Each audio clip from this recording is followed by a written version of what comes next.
Hi,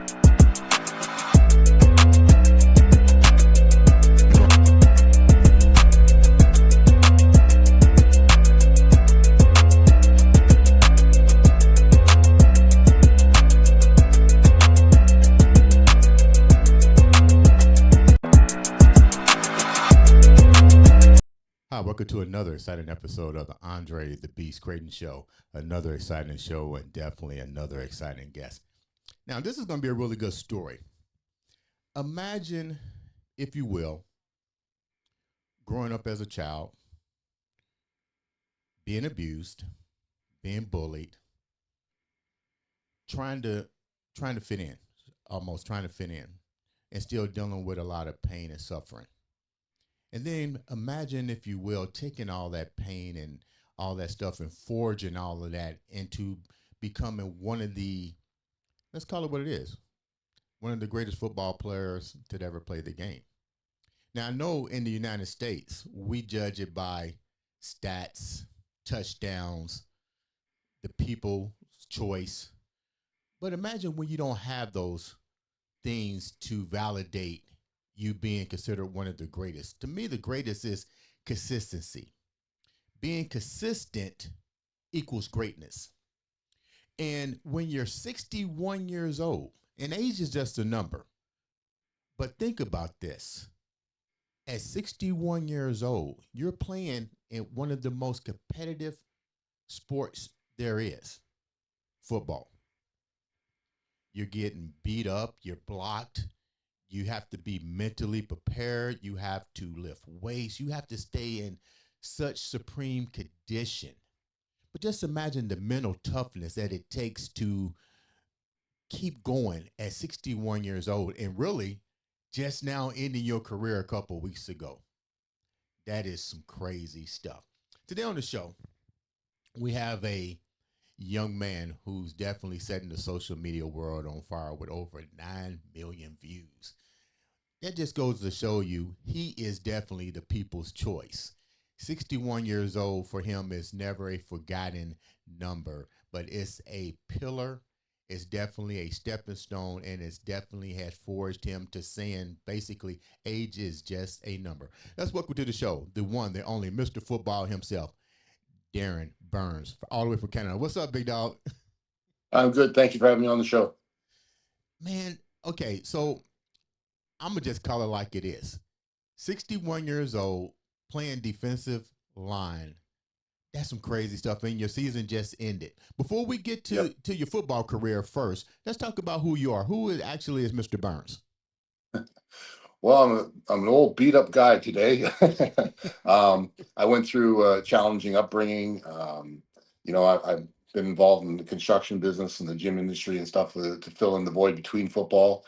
I'm just a person now that's setting up a movement to try to help kids or bring awareness so that kids will come forward, and we try to fix kids before they become young adults. Like as a football player, we're all role models, and it's up to us as a duty to try to inspire and bring things forward. So my upbringing is a lot of it. There's a lot of people out there that had similarities. I don't know if it's a severe or what have you, but if we don't talk about it, we don't get ourselves fixed. And if we don't get ourselves fixed, then we grow up screwed up. Right. And that's where homelessness, drug addiction, people in jail, and suicide all fall in those places. So I'm just trying to fix a a wrong and try to make it a right in society. And Bruce was my mentor, was very much about that. And with his passing, I decided to carry the torch and honor him. He wore number 61.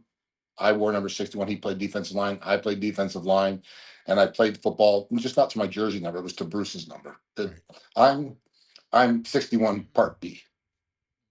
You talk about I can feel the energy coming out of you already, all the way from Canada into the studio, because you can just feel that passion. And you said something that a lot of us, especially men, when we've been traumatized or abused, bullied, raped, whatever the situation is, it's a little bit different for a man as he evolves. Yes. If it happens from a child growing up, we kind of hide that pain either through sports or work, or in some cases, we take it out on our significant others in another form Yeah. of domestic violence or so forth. What was your childhood like growing up? Well, we'll go back when my dad was 24, my mom was 16 when they met. My mom had me when she was 17. Um, Growing up, I found through doing the research on my book that the police were called to their apartments a few times because I was abandoned. They would be gone for a day or two at a time, and what have Wow. you. I guess the big turning point in my life was about 4.5 years of age. Um, my parents had a big fight. I had my brother with me, he was a year and a half old, and they both took off. Each one thought the other one had the kids. No one took the kids. We were left alone for 9 days. And then the police came with my grandmother and saw I was in the kitchen baking an angel food cake. And I can always remember this because back when we were younger, we used to get that ready whipped, and we have to take that Yeah, top yeah, or the ring whip, but take the top off, pour it in a bowl, and try to mix it. yeah. And I'm sitting in the kitchen trying to mix it with water and stuff, and it wasn't coming up. And I just poured over the angel food cake. And as that time, the police came in, Mm. and there was like shitty diapers everywhere. My brother was in his crib, and I was in the kitchen baking. So we were taken out and given custody to my grandmother temporarily. And then they got a hold of my father, and my father took custody of us, and we stayed with my dad. My dad drove truck, so he hired babysitters. And so he hired a couple of male babysitters. And from the age of 4.5 to 6, I was raped over 200 times by these male babysitters. They were actually pedophiles. Wow. Um, so that went on for about a year and a half. Um, and as a man, you kind of internalize that. You don't talk about it, whatever. But it had its effects. Then I went through. My father was pretty violent. He used to beat me up. Like if I didn't get beat up at least once a week, I thought there was something wrong. I thought I did something wrong because I didn't get any attention by being beat up. Right. Um, then I bounced around different homes, places, farms, this and that. I stayed with my father. We live in a basement apartment on a concrete floor with a mattress and a little 12-inch black and white TV. We get evicted out of that. We have to go to another place, and every 2 months we're always moving. I went to 27 different schools by the time I got to grade 9. When I was 10 years of age, I was living with my grandmother, and I always was watching TV, and I'd say, "Oh God, that's funny. Oh God, that's funny." And my grandmother said, "If you say that one more time, oh God, we're going to church." So I said it. We started going to church. It was Salvation Army. Well, there she was talking to a captain at the Salvation Army and saying that, she's raising her two grandsons. And he suggested that we go to the Salvation Army in London, Ontario. Right. So she got us in there. And while we were in there for 1 year, there was a guy in Cottage 4 that was a worker there. He would come over to the cottage number 2 and kind of recruit kids, I guess, and he would offer cigarettes and stuff. And he went on raping, and I was raped and abused there for a full year. Um, I just actually went back there last week with my son to try to videotape it, which I'm going to post later on. Right. Me returning to a place I've been 51 years of going back, and it was really hard. I saw the shed where I was raped, and I just broke down. So I'm gonna ask you something real quick. I didn't mean to cut you off. Two-part question here. Where was your mom during all of this transition? You mentioned that your dad took over. Where was your mom during this? And more importantly, what about your brother? my mom, I don't know where she went. I used to always look at I knew she did some hair modeling. So when I was growing up, there was a barber shop, and they had a picture of a blonde lady with hair. Right. And I used to tell all my friends that was my mom because I had Mm. no idea who my mother was. My brother was with me through all the stuff, and the Salvation Army. We were both there together. He was in Cottage 1, I was in Cottage 2. Um, After we left there, we returned back to Mississauga, and my dad got remarried, and he was pretty. He broke my jaw, broke my nose, punched me out a bunch of times. When I was 12 years of age, I, I was taken away on Christmas Eve. So I was 13. I was placed in the care of Children's Aid, and I bounced around through assessment centers, and they did an assessment on me. They found out that I was just a normal kid, and that my father and his stepmother was the ones that were the problem. So they put me into a low security group home, and I started to flourish there because the first time I actually had some roots and what have you. Right. So I was 14. I decided I was going to go to a football camp for some strange reason. Never played football in my life. Right. So I went to a Toronto Argo football camp in Etobicoke, and I got some gear from the school, and I hitchhiked up there, did the camp, and after the camp is over, I was hitchhiking, and all of a sudden, this big black Mercedes pulls up. Windows are all tinted. The window comes down. And this big black guy in the Mercedes looks at me and goes, "Hey, boy, what are you doing hitchhiking?" And I was like, "Holy shit, this is the Captain of the Argos. This is Bruce Smith, right?" Right. And he says, "You shouldn't be hitchhiking." And I said, "Well, I'm trying to get back to my group home." He says, "Where's that?" I said, "It's in Mississauga. That's like 30 miles out of this way." Right. He says, "Get in. I'm going to drive you." So you gotta think about this. This is the captain of the Argos. He's got the whole city. He doesn't have to do anything like that. Right. But he took me to my group home, and we talked a little bit on the way there. And I thought that was it. The next day, at my group home, there's a bang on the door about 10 a.m. It's Bruce. He says, "Have you ever lifted weights before?" I said, "No." He said, "Well, we're going to go lift weights." Wow. I had no gym gear, so he took me to a place, bought me some gym stuff, and off we went, and we started working out. And that's when my life changed, and Really. for, for the for the better. He got me a job as a ball boy for the Argos. So I was a ball boy for the Argos with two other ball boys that were on the Argos was Alonzo Highsmith and Eric Metcalf. Those are two Really. pretty good Yeah. prominent football Yeah. playing in the NFL. But we were all growing up together. Their dads played on the Argos, so I got to hang out and be around some really positive environment. Mhm. Bruce was the first person in my life that ever showed me respect and unconditional love. Right. When you, I am so sorry that all that took place, and I appreciate deeply that you're opening up and sharing this story on my platform. I love that. Um, I'm gonna go back a little bit. I'm gonna go back a little Mhm. bit because I gotta ask these questions. It's just you and your brother on this new journey. Yeah. And I know you don't have to speak on it, but was he also traumatized as much by your dad and victimized by these pedophiles as well, or have to did he have to go through his own journey in silence? No, he was too young for the pedophiles at that age to do anything, so he kind of got spared that. He did get physically abused at the Salvation Army, where they would pry his arms up and like there was a room there that was called the timeout room. You're supposed to go in there for an hour, but people would be locked in there for an hour, days, or overnight. Four wooden walls with a cage wire on there, and you had to bang on the door to go. It was like being in jail at 5 and 6 years of age. That's crazy. All in God's name too. Really? People that hide behind all these organizations and say God and stuff like that really makes you wonder what it's all about. But anyhow, that's for another podcast. But you know, he went through a lot of mental Right. issues more, and I think the suffering that I went through and he saw it, it really affected him. Hmm. We didn't talk for 30 years. It was too hard. I just recently connected with him 3 years ago. We crossed paths through a phone. We got a call and we reached out. And I had a football game near where he was living, Hmm. so he came out to watch me play football. What was that like to see him after all that time, knowing that you knew as his brother what he went through? He kind of knew what you went through, but that internal mechanism, that the code of silence, took so long for you guys to get together. But when you did see each other, what was that like for you guys, and what was the things that you actually opened up and shared with each other? Um, we talked about our father. We talked about how he manipulated him to not talk to me and stuff like that.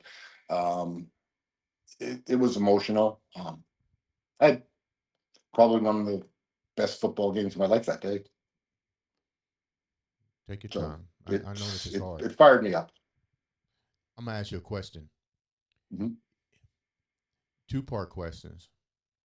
Did you ever get to actually physically see your mom? And then the second part of the question is, once Bruce came into your life, what was the situation like? Did you share that information with Bruce? What you was going through with your dad, with the pedophiles, and so forth? My mother, I did reconnect with her later on in life, but it, there was no connection. She got married. She has her own family and stuff like that. So my brother and I are just trash. That's how we feel. So we don't have a relationship with our mother at all. My father's passed away 5 years ago. He died alone, which is probably what he deserves. The last words I ever spoke to my father, he called me up one time and he said, "Darin, I'm sorry. I've been a fuck up." And my last words I ever said to him was, "The only thing you've been good at in your life is being a fuck up." That was Wow. the last words I ever spoke to my father. On his deathbed? A year before he died, Wow. I found out he died the day Donald Trump got inaugurated. So I won't forget that day. So did you But you found Bruce? So did now the you? second part, you with Yeah. Bruce, yes, Bruce was the only person that. That's why in my book I talk about trying to find that person that you can talk to, because Bruce I was able to talk to about what I'd gone through and stuff. And Bruce talked to me about what he went through, not sexual but physical violence from his stepfather, who was a black guy in Brownsville, Texas. And Bruce went through a lot of stuff, and he talked to me about racism and what it was like to go to the University of Colorado, being one of two black guys on the football team, and going through all the, the things that he went through. So we had, you know, bullied, being raped, bullied, all that kind of stuff, all falls under the same umbrella. It's all abuse. Mhm. So Bruce and I, we had that connection, and like if it wasn't for Bruce, I'd be dead or in jail. What is one of the things that outside of him knocking on your door had to be a game changer? Had to be a game changer because Mhm, here's a guy that's mhm. literally showing interest in you. And really, let's be honest, he really didn't know you. He just picked you up and took you That's right. somewhere. But as you guys start to forge a bond, as you start to forge a Mhm, bond, what was the game changer for you that says, wow, because you got to get real. You're not trusting everybody right off the bat after mhm. going through all this. So, what was at least three of the game changers for you when you met him that you felt safe, you felt the ability to change, to turn your life into something that you wanted to be versus what your Well, dad thought you should have been? well, Bruce was a guy that was very popular in town, in Toronto. He owned basically the city of Toronto. He was an amazing man. I mean, he, just seeing the way he conducted himself with such confidence and grace, I wanted to be like that. I wanted to be like Bruce. So today I am like Bruce. I'm very much like loud and boisterous and do all this stuff. Mhm. The only difference between Bruce and I, well, two things. He's black, I'm white. The other thing is he became a minister later on in life. And I said, no, I'm not going to do that. I went into real estate like he did all the things that Right. he did, but that was the line that I just could not cross. And, he asked me for many years. He even told me 4 months before he died, we didn't know he was dead, was sick then. He was up visiting me, and he asked me to forgive my father, Mm. and I said I tried and I can't. And my dad said something to a person one time that I can never forgive him for. He was talking to a person. He said, "That look at that N word Mm. with an R at the end, with my son like that, blah blah blah." And this guy was so onto it. He said, "Well, that is doing your job." I'll never forgive my father for that. Wow. If I had to choose between taking a bullet for either one of them, Yeah. I'd be in front for Bruce in a heartbeat. My father, I'd let him blow his head off. That's how much love and respect I have for the man. I'm gonna ask you a question. You and did you did you know your dad's father or his side of the family to see if maybe there was some issues with his childhood as well, or you Well, just was like, I don't well, care about it? that's really a funny story in a sense that I wish Bruce was alive today to hear this, because it's in the end of my book. My grandmother was living in Manitoba, and her husband was a drunk and drinking and violent, I guess. And there were two boys. So she had left him. She went to Ontario. The guy ended up dying. They're in Ontario, and she meets another gentleman, and they get married. I'll stop at that point for a second. Now, to talk about Bruce, everyone always growing up called me Bruce's kid. I was always going to be Bruce Smith's kid, you know? And now I'll go back to what I was saying. So my dad got adopted. Now I found out doing the research with Jody about my book and that my father was adopted. So we found out what my father's legal name was at birth.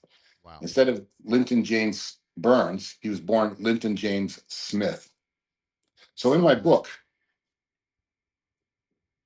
I write that in an ironic twist of face. I was always meant to be a Smith, but only Bruce's.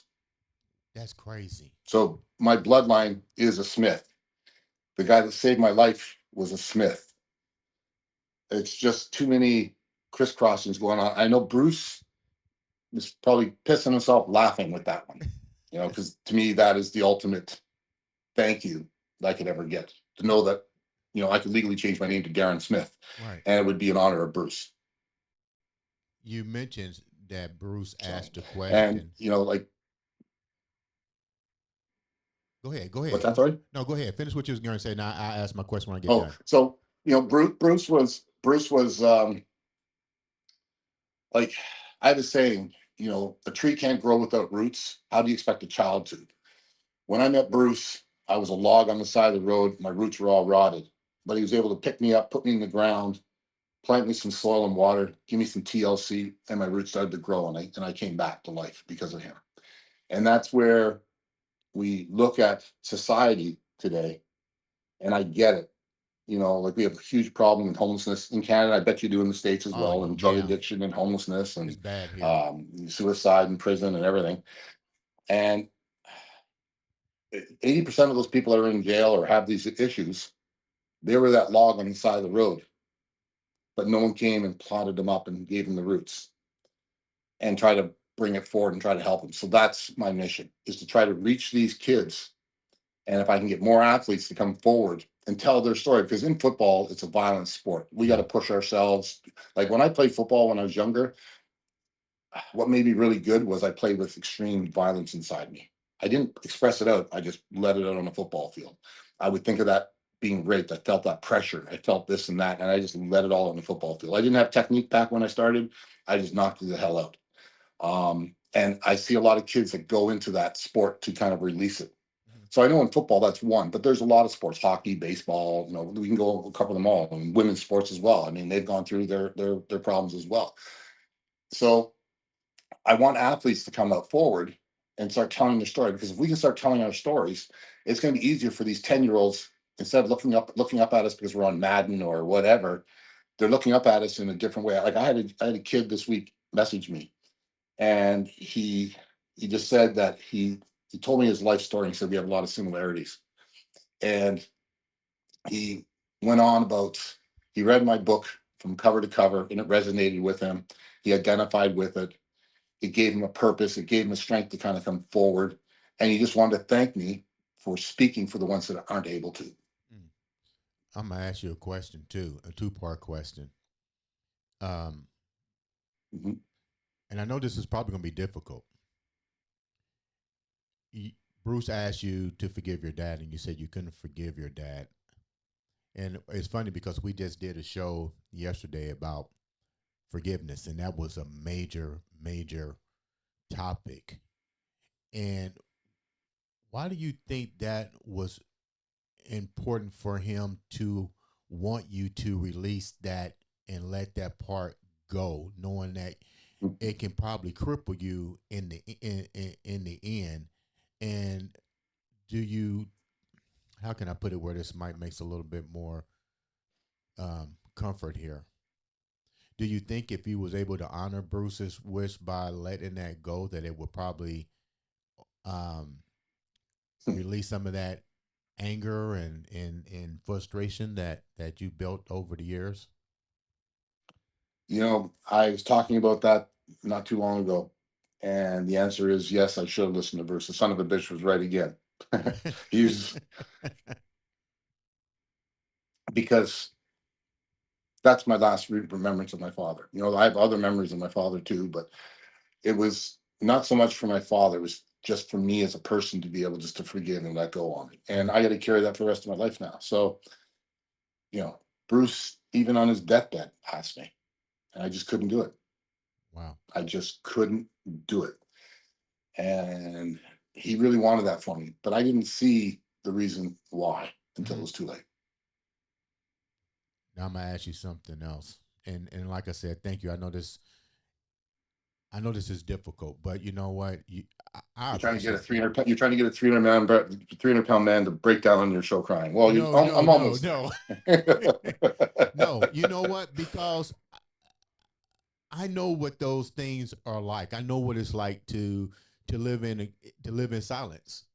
You know, I've been Mhm, molested before. I remember doing what you did, which we had talked about, going to the places that these events took place.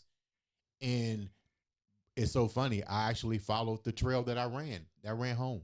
You know, mhm.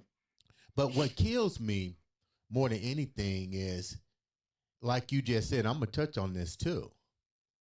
You go into a shelter and they're molesting, beating, demoralizing humans and even children under the name of religion.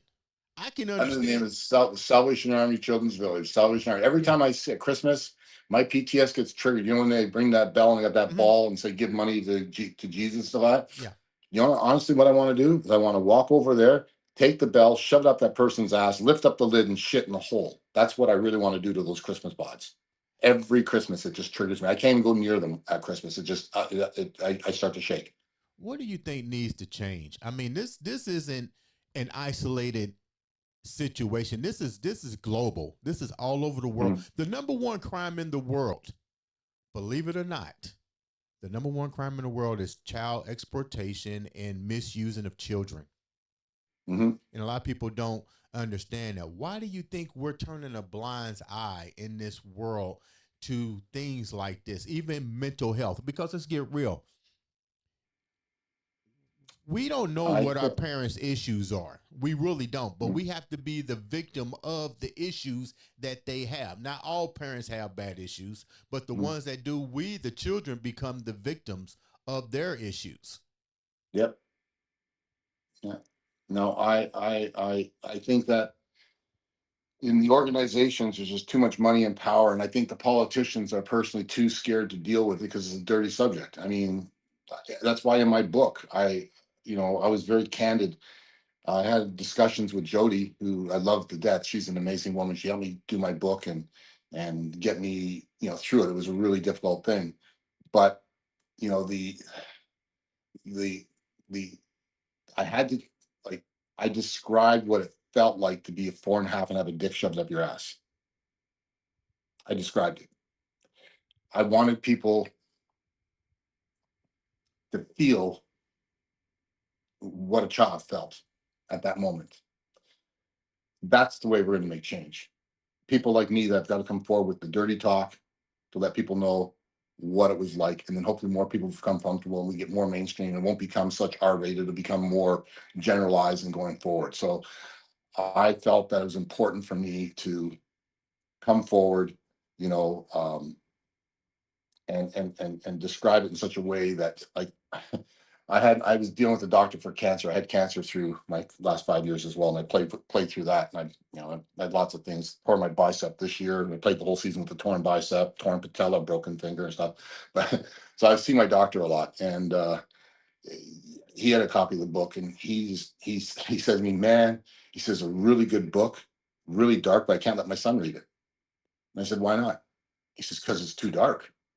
I said, that's exactly what I want. I want the kids to read that, to understand it, because if it happens to them, there's a pathway for them to get out of it. Yeah. Yeah. And You know, so I don't think you should sugarcoat any part of your life. You no, know, if it happened, it happened, and you have to be able yeah, to resonate with it. Let me ask a yeah, question. Were there ever moments that you just felt like giving up before Bruce came yep. into your life? I was 19 years old, just turning 20. My football season got cut short because I got salmonella with food poisoning. I lost 42 pounds eating a hot dog in 21 days. The team I played on released me. Uh, I was really depressed. I got a gun. I was living in Niagara Falls, Canada at the time.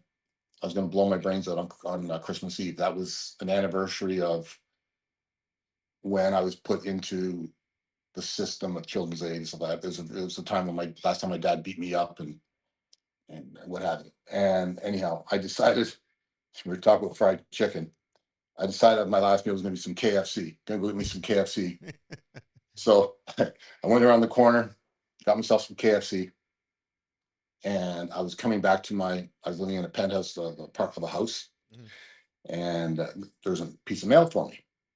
It's the only thing I got for Christmas, and it's from another football team. It's from a head coach, Coach Trimble, and he said, "I heard what happened in Hamilton. I think if you come and play for me, I'll make you a hell of a football player. Come play for the Burlington Braves." That saved my life. Wow. I ended up, still to this day, I still see Coach all the time. When I'm down, he comes and watches me play. He's 80 years old. He still comes out and watches me play games. Um, I went to play for the man, and I became, in the history of the organization, the history of Ontario, the top sack leader in sacks per game, season, and career. In Canada, nationwide, in 120 years that the game's been recording stats, I'm number three all time in all three categories. And the two guys that are above me played in 5 seasons doing it. I did it in 2 years. I Wow. am the highest rated defensive lineman for sacks per game in a career. That's all because of Congratulations. Coach Trimble. Coach put me in a Congratulations. system that made me great, and then that elevated me up even higher. Mhm. So, I owe a lot to Coach on a number of things, and I do mention that in my book about.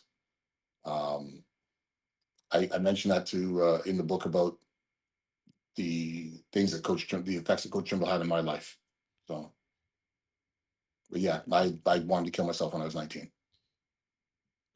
You went through this journey pretty much on strength, perseverance, determination.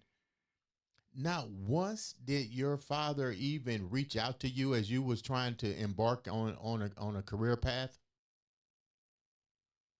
No, my father never saw me play one game of football. He always told me I would never be anything. I would never be. Um, uh, the only thing my father was right on. He said I'd never be 6 foot and I'd never be 200 pounds. And um, I ended up being. He's right. I ended up being 6'5", 300. So you know, That's you know I'm what? I'm That's a quite big I'm quite man. That's a big so man. yeah. Yeah. So my dad did see me one time. My dad was getting bullied by a guy on an argument. I know what it was all about, but I was nearby and I heard it. I walked up to my dad, looked at him as if he's some sort of bitch. And I walked up to the guy and said, "What the fuck are you saying to my dad?" Grabbed him, put him against the wall. I said, "No one ever speaks to my dad like that." He took off and I turned to my father and said, "Get a pair of nuts. He's not a kid." And I, because my dad could only beat up women and kids. Why did you feel like you had to intervene with that, knowing what your dad had did to you? Was it just a, instinct to protect? Why do you think you stepped in on that? I wanted to show him what a real man was. Okay. You don't hit women, you don't hit kids. A guy like that, that's who you take on. And if you're in a turtle, then you're not a real man. Mm. So I did that more or less to show him that I'm a guy you don't screw with. What do you think has been your, let me put this the right way. You've been in the league since 1979, and here it is, Yeah, I've been in different 2025. leagues since 1979. Yeah, Yeah, like yeah. what, how do you keep yourself valuable to the league? And even at 61, how do you keep yourself valuable for these teams to want to keep Just got you to stay on? in, just stay in shape. I mean, I got offered to play next year at West at 62. I still play the game. I play nose tackle. I average a sack a game. I had a fumble recovery, interception, batted balls, pressure on the quarterback. Uh, I can I can still ball as if I'm 25 years of age. I don't run a 4.7 like you used to. I run a 5.6. I still bench 225 for 24 reps. I got a 34 waist. I'm 295 pounds with 12% body fat. Okay, so I gotta ask this question. Mhm. Any did you ever have any aspirations in trying to play in the NFL? Because there's a difference between the Canadian League and the in the NFL. I wanted to try out in the NFL. See, my problem was is that I my first pro tryout I was 19 years of age. I just turned 20. So by the time normal kids get out of university, 23, 24 years of age, they're going in. I've had 5 training camps. I pushed my body so hard. So I had 5 knee operations by the time I was 25. So when I was going through my pro days in the CFL, um, I'd be on practice roster, get injured, practice roster, get injured, make a team, get injured. I had a string of bad luck. My body, because I pushed my body so hard, and that's why with my son ended up becoming one of the top football players in the country, and he was first team All State Virginia. He went to Episcopal High School in Alexandria Mhm. for 2 seasons, and he was pushing himself. And I was trying to warn him, saying, "You can't push yourself this hard. You can't push yourself this hard." And he did. And so at the end of university, he had opportunities to go pro, and he decided not to. And now he's becoming a police officer. Hmm. Um, he, it, I pushed my body too hard. So to answer your question is, I could have made the NFL if I was smarter, Right. but I pushed myself too hard, too young, because your joints don't mature enough to handle all that stuff. I mean, I was Right. strong and nasty, but the joints just exploded all the time. Mhm. I played for Marv Levy. Marv Really? Levy said I could have played in the NFL. I wish I would have done that. And like I say, I still to this day, if I would have waited a couple of years before pushing my body hard, I would probably been a Hall of Fame football player. But think about it like this too. Uh, Darren, think of it like this: the average career span for a football player in the United States, I don't know about Canada, is less than 5 to 6 years. 10, That's if correct. anything. You're Yeah. 60. You've done this repetitively for Hmm. decades. So Hmm. does the NFL badge really carry any weight? Because you wouldn't be playing in the United States at 61 years old. You're still a No. child playing, you know, the game that you love to play at 61 years old. Hmm. It's kind of funny. I started my career at 15 playing junior with 18 to 22-year-olds, which is like JUCO. So I was called the kid. Right. And this year I was called Gramps. So, you know, but um, every team that I played against, the kids all follow me. They admire me. Like, I mean, there's one game. My son said, "Dad, stay off social media. Stay off social media. Don't watch." I said, "Okay." So I had an away game. So played the game, and usually at the end of the game, kids shake your hands, they give you a hug, say, "Sir, it's an honor to play against you." I get that a lot, right? Right. I'm in line, and all of a sudden, kids start taking out their cell phones to take pictures with me, and I'm going, "What the hell's going on?" So every kid's taking a selfie with me. I made bar stools. I blew up. I had like 1 million hits in one night. What? It was just incredible. They didn't even have my name down. They called me the football guy, but then people identified me and said, "That's Darin Burns," and everything kind of blew up from that. So, yeah, it's been really, really strange to go from being the young guy to the old guy and doing all this stuff. I I'm truly blessed though. Like Coach Trimble, that's the coach that saved my life. Right. He always has a way of putting perspective to things. And he said to me, I was having breakfast with him one time, and I said, "Coach, my body let me down. Otherwise, I'd have been a hell of a pro football player." He goes, "Darin, you are a hell of a football player. Right. The only thing is your body didn't let you down then. It got you ready for today." Right. Right. Right. So before we wrap up, you Mhm. play with a lot of teams: the Mhm. Raiders, the Tiger Cats, the Braves, the Hurricanes, the Argonauts, the Raiders, the Bootleggers, the Mustangs. Jesus Christ. Then there's the Jaguars and there's the Longhorns. I missed them. I have to add them on my. I have to add them on my Wikipedia. The Yeah. last two teams. Yeah, Out of yeah. which one of those teams was really a game changer for you, and why? Well, Burlington Braves in one sense because that solidified all my records. But I think the best team that I played on was the Ottawa Bootleggers. We're a semi-pro team. We had more people um, come to our games, and the professional team that was in town. There was 35 of us on the team that played pro that were cut from the CFL. So we had this swagger about ourselves. We even asked the Rough Riders to have an exhibition game against us to raise money for charity, and they didn't want to play us because we would probably beat the hell out of them. Right. We destroyed the Americans 50-0, 55. We were ranked number one in North America with all the teams. The American team had to come to Canada to play us in the North American Championship. We ended up losing 15-13 to Racine, Wisconsin, Right. in the snow blizzard. The snow was coming down. It was like 24 inches of snow dropped during the game. It was minus 40. It was a brutal game. We couldn't kick. There was nothing going on. I really enjoyed my year with those guys. It was a blast. We had ESPN coverage. We were just a bunch of we were like the Oakland Raiders of semi-pro football, and it was a blast. We had the silver and black like them. We were them. Like, I mean, you're hurt. As long as your heart's beating, you keep on playing. Like, we were a bunch of Looney Tunes, and it was great to play with those guys. I love everyone, and I still communicate with them. We have our little page group that we talk to, Right. and every one of those guys are living vicariously through me. What's the difference between, playing football here in the States versus playing football in Canada? We never really get to hear the difference between the two. You guys seem like you have more fun, like it's more Well, really a family type unit as opposed to the football here. It's all a matter of how much money can I get? Who's the star player? You never really hear that conglomerate. I don't hear nothing but, hey, we're a family here. We have fun. Well, we don't get paid a lot. The difference between the games are four down versus three down. So we've got two plays to get 10 yards. You guys got three plays to get 10 yards, or we got to kick.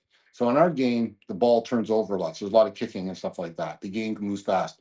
You can be down by 18 points with a minute and a half left in the game and still win the game. In the NFL, you can't. You can take the knee, kill the clock, run it out. Like, it's usually with 2 minutes left, you got the other team's got no time left. You just turn the game off. It's over with. Mhm. In CFL, it keeps on going. Our field is bigger. Our end zones are bigger, so it's like open ice hockey. It's like 3-on-3 hockey on a rink versus 5-on-5.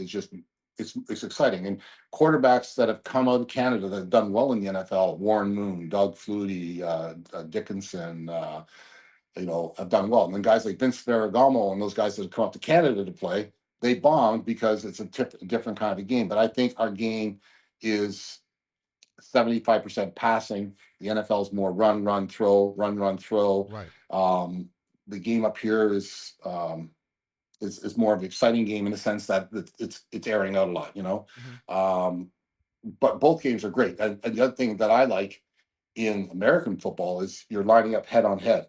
Right. In Canada, we've got that yard off the ball. Okay. So the yard off the ball gives the offensive line time chance to set up. In the NFL or American football, when I'm head on head, I know in my head I know what I'm going to do right away, so I can make that move instantly to get into the gap quicker.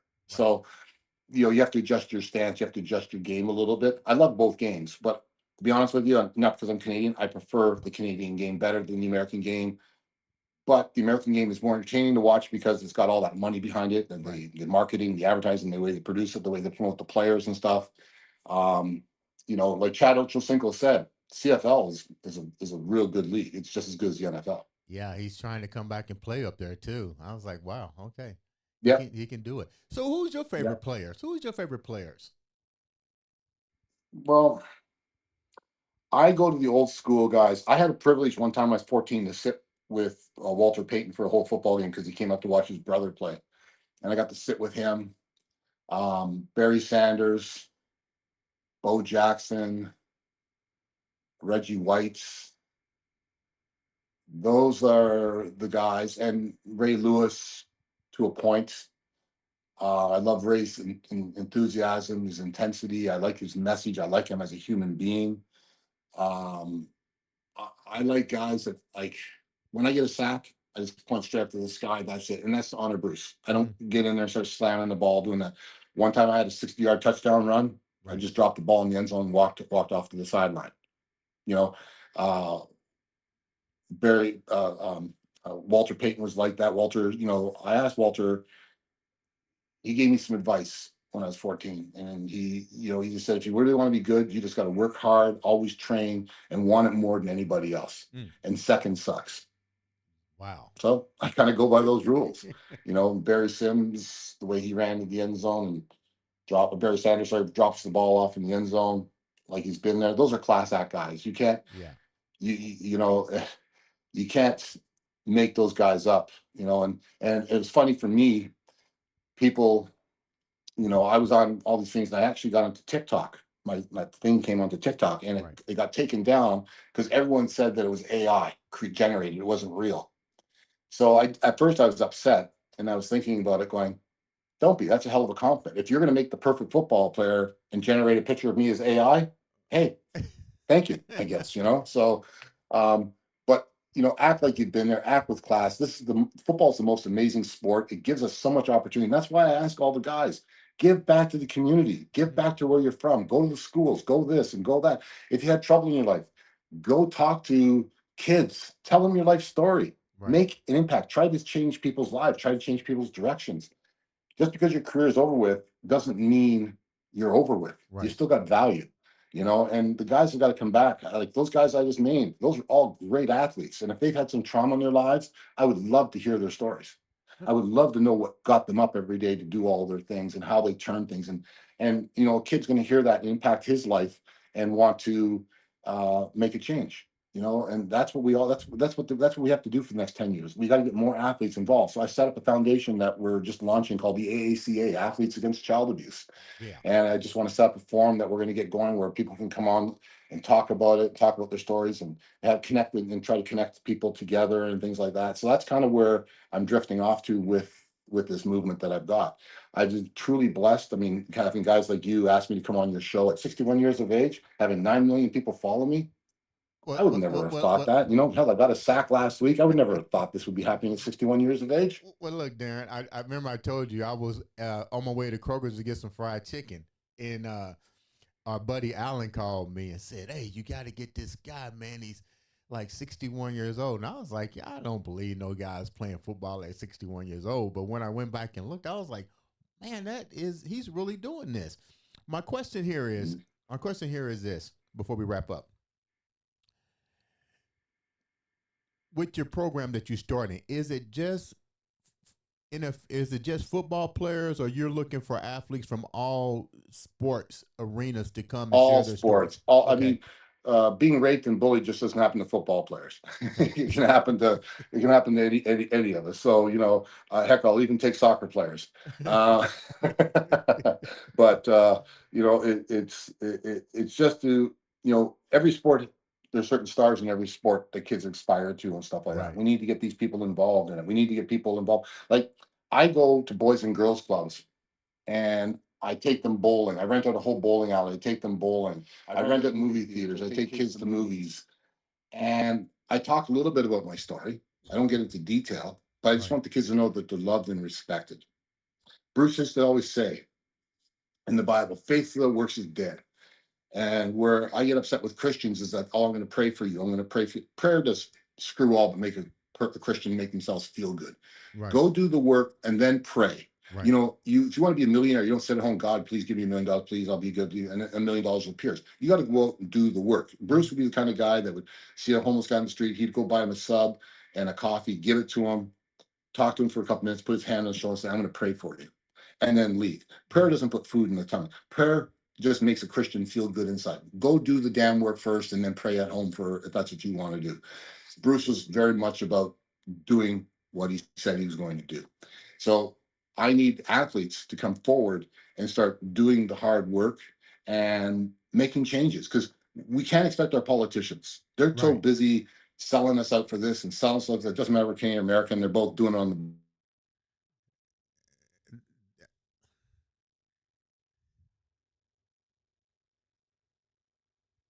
they don't care that kids are getting they don't care about this stuff. You got people dying in Ukraine, for example, and they Right. came in and agreed to have a ceasefire. So while they're going to negotiate for 6 more months to get a ceasefire, 10, 20,000 more kids are going to die. You know what they should do is take Putin and Trump's kids and throw them in there, let them kill themselves, and then maybe we might get some movement on some things. You know, so I get so tired of politicians stuff. So as athletes, we've got to come forward and do the hard work that people are scared to do. Because as Right. athletes, as football players, we have no fear.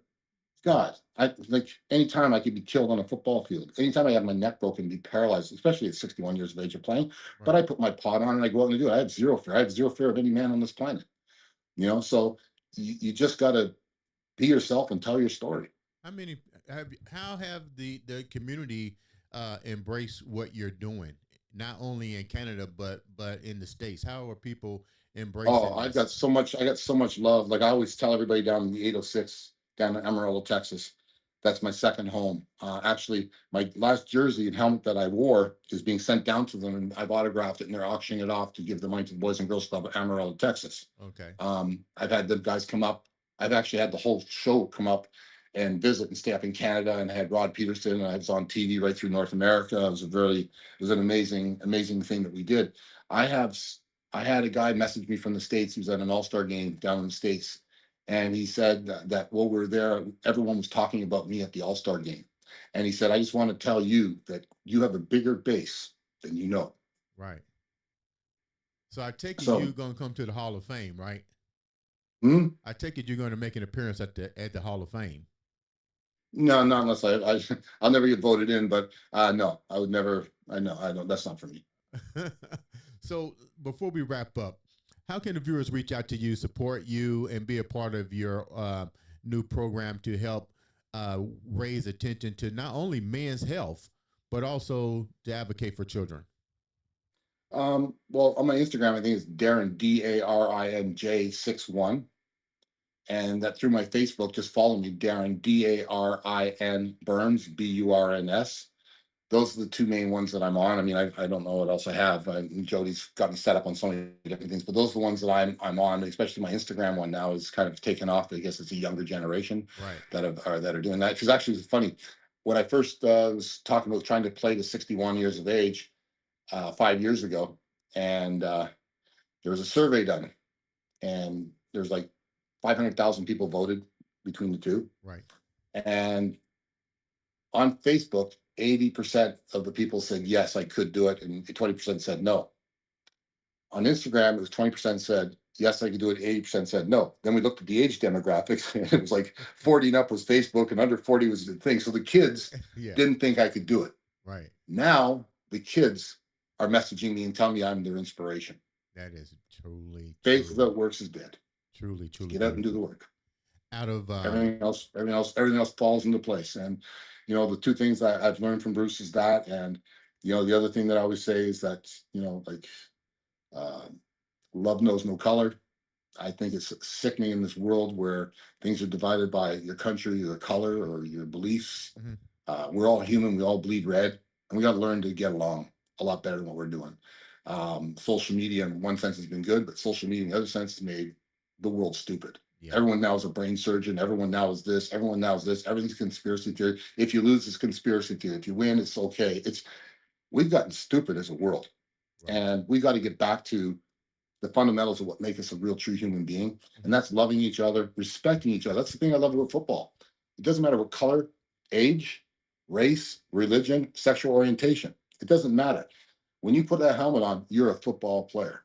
Mhm. When you get off the stadium and people are cheering for you, get off the stadium, then all of a sudden all the other problems come into play. I love the game because it measures you by your heart and your character, That and sounds that's the only things it reads. And as humans, that's what we should be looking at every person and judging people by, is that not because he's black, not because he's white, not because he's a Republican, not because he's a Democrat, not because he's a PC or a liberal in Canada. Judge by the character and the way that they are, and that's what football teaches you. I could hate the guy standing next to me, yeah. but we got a job to do and we work through it, and that's it. And then we go our separate ways. Uh, But on a football field, like I always say, I feel safer on a football field than I do the streets. Because on a football field, I see anything coming at me. On the street, you get people taking you on. Now you get 100-pound people on the computers, bullying people and stuff because they're behind a computer. They're not brave. They're not tough. right. They're just little assholes. And this is just the way society's turned, and it's gotten really ugly. And I wish we could get back to the basics of loving each other and not being so critical and embracing and supporting. Like when I first started this, I had more people haters coming on to me than you could ever shake a stick at, because I don't know why, because they couldn't do what I was doing, so they had to say their 2 cents. Now I shut everybody up. I led the league in sacks. I kept playing through cancer. I tore my bicep this year at the first game, first quarter, and I played the entire season with a torn left bicep. Broke my finger, broken ribs. I never missed a game. And I did it basically to shut those naysayers up. Okay, so you got a book that's coming out, and tell me about how they can get the book, what made you decide to write the book, and you're doing something remarkable. You're donating the proceeds. Tell me a little bit about that. Well, the book is called 61 Never Forgotten. You can get it on Kindle and Amazon. In Canada, you can get it on Chapters, Indigo. Just put in 61 Never Forgotten on the internet and it will pop up. The proceeds, I use the money to help Boys and Girls Clubs to have programs or to have the kids go out to movie night and bowling, have a couple slices of pizza just to let them have some fun. The book is a complete story of my life from the very beginning until up to date. It's got interviews with people that I've interchanged with my life and stuff like that. If you've been abused, read the book. It's got a roadmap to try to get you through what you've gone through and how to get out the other end and feeling better about yourself. If you haven't been abused, it's a good read. It talks about never giving up hope, and pushing forward with adversity. So it's got both sides of the stories. It's from what I've been told, it's a great read, um, but it does get dark. And if people like a dark book, well, buy that one. But but it was therapeutic for me to do the book. We'll definitely get that book and make sure you guys pick up a copy of it as well. Um, I'm gonna leave you because you deserve this. You deserve this to close the show out. And this is to your mentor, Bruce. If you can talk to him now, right now, with everything that you've gone through, with everything that you're moving forward with trying to make a lasting impact in his name, what would you say to him right now? Just like I said when I walked off the field Saturday, we did it. Every every time I'm on the field, he's with me. And when I get a sack, I look up and honor him. So all I gotta say is, Bruce, we did it, and I love you. I did what I said I was going to do for you. Thank you so much for taking time out to come on the show. Guys, make sure you support, share, follow. Like I said, all it takes is one click of a button in today's society to make a difference in somebody's life and change the world. Ladies and gentlemen, this has been another, and I do mean another, exciting episode of the Andre the Beast Crayton Show.